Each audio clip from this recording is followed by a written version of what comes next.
नमस्कार, आप सभी का स्वागत है मेरे YouTube channel Uma Sharma Hindi classes में, जहां आपको मिलेगी हिंदी से संबंधित संपूर्ण जानकारी। आज का हमारा विषय है गुण संधि। तो चलिए शुरू करते हैं।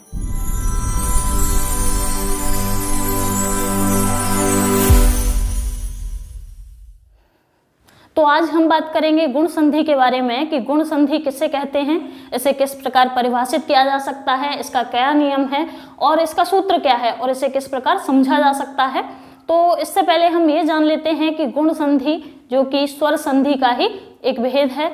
तो आइए देखते हैं कि इसकी परिभाषा क्या है। तो परिभाषा दी हुई है कि यदि किसी अ या आ का मेल ई या ई से, उ या उ से, री से हो तो उत्पन्न विकार क्रमशः ए ओ अर होता है।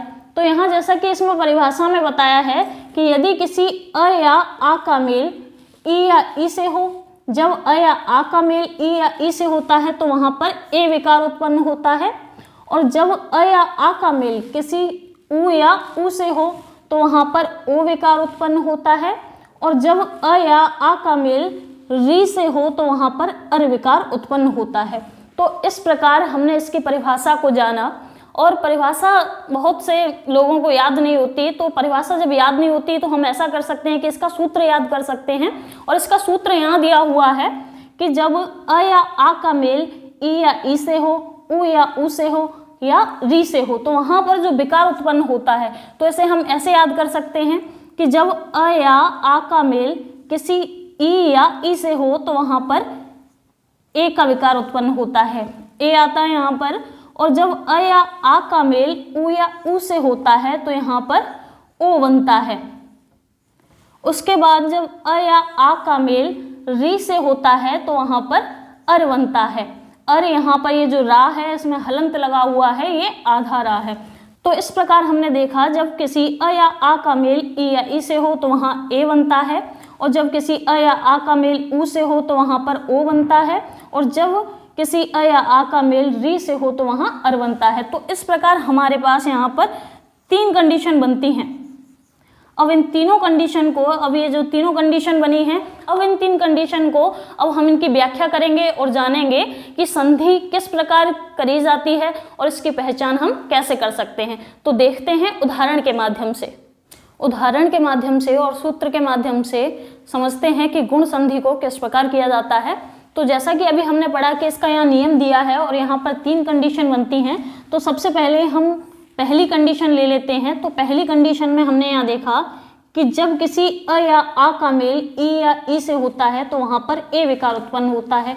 अब यहाँ हमें दिया हुआ है छोटा अ और बड़ा आ। इसका मेल जब छोटी ई या बड़ी ई से होता है तब वहाँ पर ए बनता है। अब इसमें यहाँ पर छोटा आ दिया है और बड़ा आ दिया है, यहाँ छोटी ई दी है और बड़ी ई दी है। तो इनका मेल किस किस प्रकार से होगा यहाँ देखते हैं। तो लेते हैं सबसे पहले छोटा आ। तो जब अ का मेल किसी छोटी ई से होता है तो वहाँ पर ए बनता है, और जब छोटे अ का मेल बड़ी ई से होता है तब भी यहाँ छोटा ए बनता है, ए बनता है यहाँ पर। और फिर देखते हैं बड़े आ का। तो जब किसी बड़े आ का मेल छोटी ई से होता है तब भी यहाँ ए बनता है, और जब बड़े आ का मेल बड़ी ई से होता है तब भी यहाँ ए बनता है। तो इस प्रकार इसकी जो पहली कंडीशन दी थी सूत्र में, जैसा कि बताया गया था कि जब अ और ई का मेल होता है तो वहाँ पर ए बनता है। तो इस प्रकार हमने इस सूत्र में पहली कंडीशन को जाना। अब इसके बाद हम कुछ उदाहरण देखते हैं, उदाहरण के माध्यम से इसे समझेंगे। तो पहला उदाहरण जैसा कि यहाँ दिया हुआ है, नरेंद्र दिया हुआ है। नरेंद्र का संधि विच्छेद हमें दिया है और संधि हमें करनी है। संधि दी हुई है नर धन इंद्र। नर धन इंद्र दिया हुआ है। तो हम यहाँ देखते हैं कि र आ रहा है, और र के साथ जब भी हमने पढ़ा है कि व्यंजन के साथ सदैव स्वर लगा रहता है, तो यहाँ पर केवल र दिया हुआ है और र में अ स्वर छुपा हुआ है। तो यहाँ छोटा अ का स्वर आता है, और यहाँ देखते हैं इंद्र दिया हुआ है, इंद्र में छोटी ई आ रही है। और जैसा कि अभी हमने सूत्र में पढ़ा था कि जब किसी भी अ का मेल किसी भी ई से होता है तो वहाँ पर ए बनता है। ए बनता है और इसका ये शाब्दिक रूप है और इसका ये मात्रिक रूप है, छोटी ए की मात्रा इस प्रकार लगती है। अब हम देखते हैं कि हमारे पास बचा क्या है। जब हम नर में से अ निकाल देते हैं तो यहाँ पर हमारे पास नर बचता है।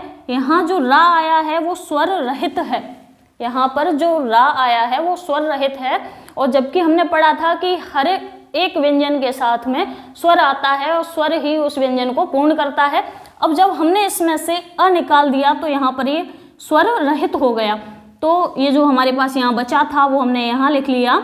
उसके बाद देखते हैं कि पीछे जो संधि में दूसरा जो शब्द दिया है उसके पीछे हमारे पास इंद्र बचा हुआ है। अब इसे भी हम यहाँ पर लिख लेते हैं।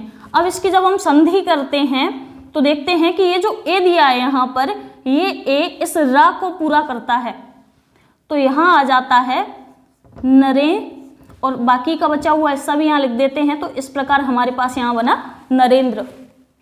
एक और उदाहरण देखते हैं और उदाहरण के माध्यम से इसे और अच्छे तरीके से समझते हैं। तो देख लेते हैं दूसरा उदाहरण।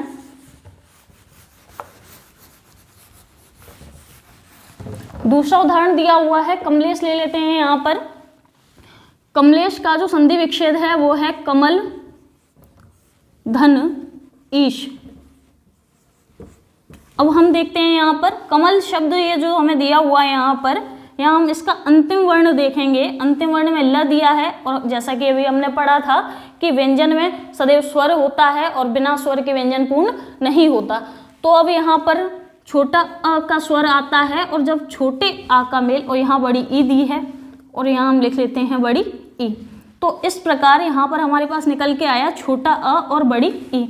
और सूत्र यहाँ दिया हुआ है कि चाहे छोटा आ हो या बड़ा आ हो, छोटी ई हो या बड़ी ई हो, वहाँ पर जो मात्रा आएगी, जो स्वर आएगा वो छोटी ए का ही आएगा। अब यहाँ दिया हुआ है छोटा अ और बड़ी ई। जब अ और ई का मेल होता है तो वहाँ पर ए आता है। अभी हमने नियम में पढ़ा था। अब हम देखते हैं कि हमारे पास यहाँ पहले शब्द में से क्या बचा है। तो पहले शब्द में हमारे पास बचा कमल। कमल में ये जो ल है ये स्वर रहित हो गया क्योंकि स्वर हमने यहाँ पर निकाल लिया था। कमल धन, यहाँ पर ए जो आया है, ए का ये मात्रिक रूप है, मात्रिक रूप लिख लेते हैं। इसमें प्लस करते हैं, यहाँ पर धन इसमें जोड़ते हैं, बाकी बचा हुआ ई हमने यहाँ ले लिया था, बचा हमारे पास श, तो बचे हुए शब्द को हम यहाँ लिख लेते हैं। उसके बाद देखते हैं इसकी संधि बनती है। ये जो ए यहाँ दिया हुआ है ये ला को पूरा करेगा। कैसे पूरा करेगा? यहाँ पर ला पूरा होगा ए के माध्यम से, तो ला पर ए की मात्रा आ जाएगी और ये पूरा हो जाएगा और बचा हुआ शब्द जो है अक्षर वर्ण उसे हम यहाँ लिख देते हैं। इस प्रकार हमारे पास बनता है कमलेश। तो इस प्रकार हमने इसका पहला नियम, पहली कंडीशन जो थी इसकी ये जानी।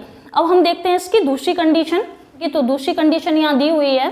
दूसरी हमने यहाँ देखी थी कि जब किसी अ या आ का मेल उ या उ से होता है तो वहाँ पर ओ विकार उत्पन्न होता है।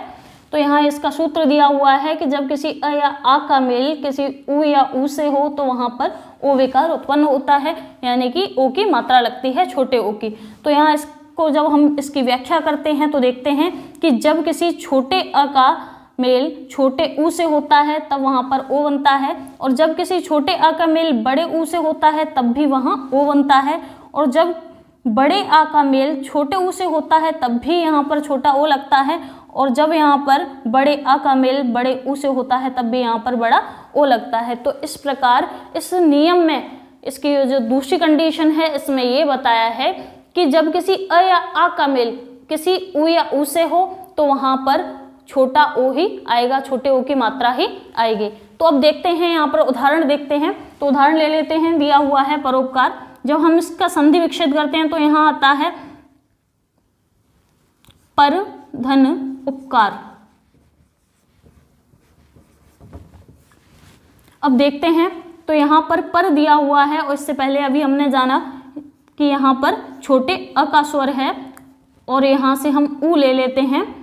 और जैसा कि अभी हमने नियम में पढ़ा तो नियम में बताया था कि किसी भी आ का मेल किसी भी उ से होता है तो वहाँ पर ओ विकार उत्पन्न होता है। तो जब अ और उ का मेल होता है तब वहाँ पर ओ आता है, छोटा ओ आता है। अब देखते हैं कि हमारे पास यहाँ क्या बचा है। तो हमारे पास यहाँ बचा पर। ये जो रा बचा है ये स्वर रहित है क्योंकि स्वर हमने यहाँ पे निकाल लिया। फिर इसे हम जोड़ते हैं और इसका मात्रिक रूप लिखते हैं। उसके बाद बचा हुआ शब्द यहाँ लिख लेते हैं। तो यहाँ बचा हुआ शब्द है हमारे पास पकार। जब हम इसे जोड़ते हैं, जब हम इसकी संधि करते हैं, तो ये जो ओ है इस रा को पूरा करेगा और यहाँ आ जाएगा परो। बाकी बचा हुआ शब्द है हमारे पास पकार, तो यहाँ आ जाता है परोपकार। तो इस प्रकार ये संधि हमारी पूरी हुई। अब इसका एक और उदाहरण देख लेते हैं।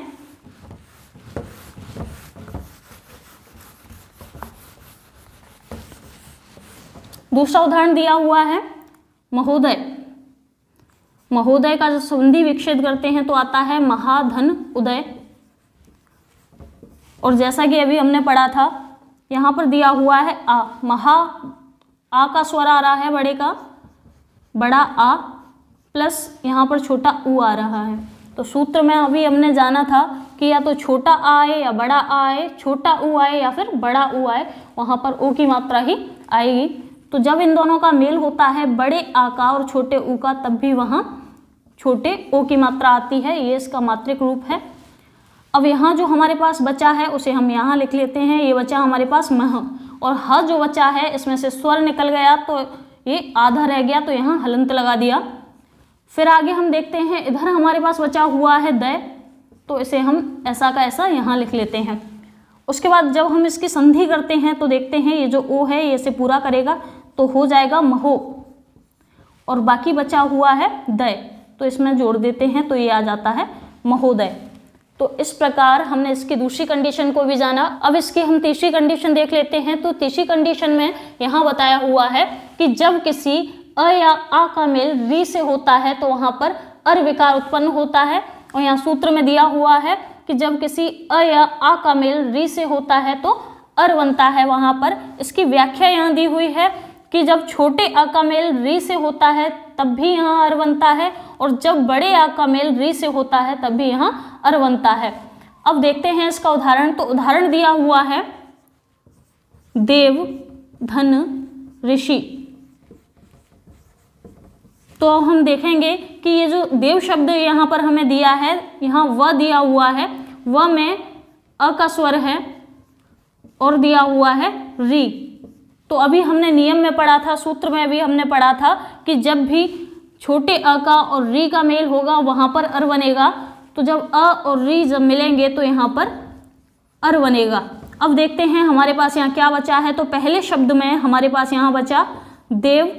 ये जो वा है ये स्वर रहित है क्योंकि स्वर इसका हमने यहाँ पर निकाल लिया था। उसके बाद देखते हैं यहाँ हमारे पास बचा हुआ है शी, तो इसे भी हम ऐसा का ऐसा यहाँ उतार लेते हैं। अब जब हम इसकी संधि करते हैं, इसे जोड़ते हैं, तो हमारे पास आता है ये जो अर है, अ जो है वो इसे पूरा करेगा। तो यहाँ हमारे पास आ जाता है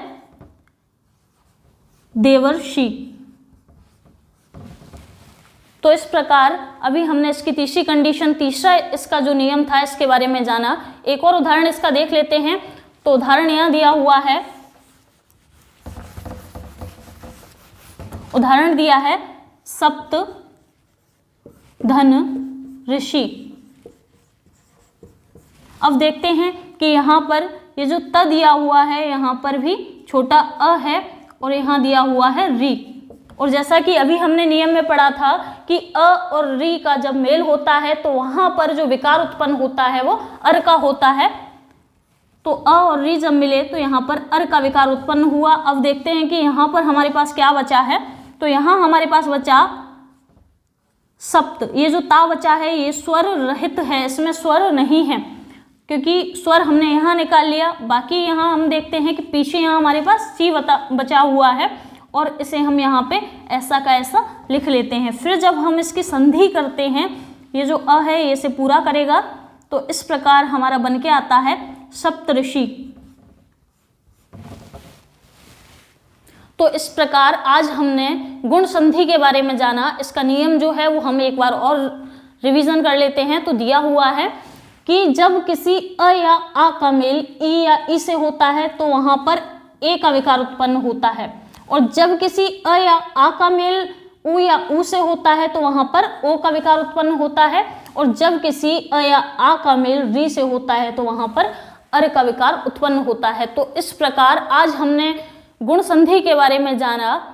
अगर आपको ये वीडियो पसंद आई हो तो लाइक, शेयर, कमेंट और सब्सक्राइब जरूर करें। सब्सक्राइब करने के साथ बेल आइकन पर भी क्लिक करें। अगर आप बेल आइकन पर क्लिक नहीं करते हैं तो आपको आने वाली नई वीडियो का नोटिफिकेशन नहीं मिलेगा, इसलिए बेल आइकन पर जरूर क्लिक करें। मिलते हैं अगली वीडियो में, तब तक के लिए जय हिंद, जय भारत।